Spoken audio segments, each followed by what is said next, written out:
উদ্বোধনের 7 মাস পরও চালু করা যায়নি পদ্মা সেতু রেল লিংক প্রকল্পের ঢাকা মাওয়া অংশের 3টি রেল স্টেশন। সংশ্লিষ্টদের দাবি জনবল সংকটের কারণে চালু করা যাচ্ছে না। চালু থাকা স্টেশনগুলোও চলছে সীমিত পরিসরে।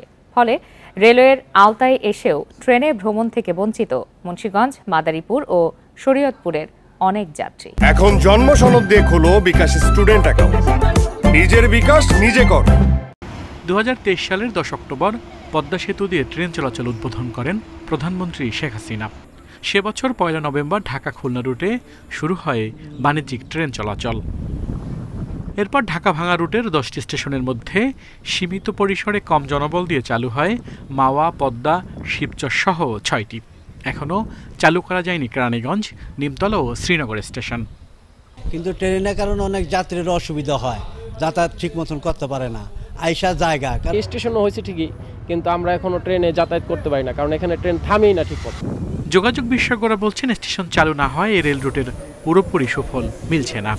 এই যে আমার 82 কিলোমিটার সেকশন আছে, এখানে যারা আসলে স্টেশনের পাশে থাকেন তারা প্রতিদিন কমিট করে যে সুবিধা পাওয়ার কথা ছিল সেই সুবিধার থেকে তারা বঞ্চিত হচ্ছে। এবং এই যে নতুন রেলপথ, এটার যে আর্থিক এবং বাণিজ্যিক রিটার্ন পাওয়ার কথা ছিল সেটাও কিন্তু ব্যাহত হচ্ছে। প্রকল্প সংশ্লিষ্টদের দাবি জনবল সংকটের কারণে চালু করা যাচ্ছে না স্টেশনগুলো। জনপ্রশাসন মন্ত্রণালয় বারবার যোগাযোগ করেও মিলছে না সাড়া। লোকবল আসলে শুধুমাত্র স্টেশনে আমাদের স্টেশন মাস্টার থাকে কমপক্ষে 3 জন, পয়েন্টসম্যান থাকে 3 শিফটে 3 জন, বুকিং ক্লার্ক দরকার, এরপরে স্টেশনের সিকিউরিটির কিছু লোক দরকার। তো একটা স্টেশন পরিচালনার জন্য কমপক্ষে আমাকে 20 থেকে 25 জন লোক দরকার হয়। পদ্মা সেতু দিয়ে বর্তমানে চলাচল করে 5 জোড়া ট্রেন। ঢাকা থেকে ভাঙ্গা হয়ে যশোর পর্যন্ত 169 কিলোমিটার রেলপথের 92% কাজ শেষ হয়েছে। রেলওয়ে জানিয়েছে এ রুটে ট্রেন চলতে পারে জুলাইয়ের শেষে।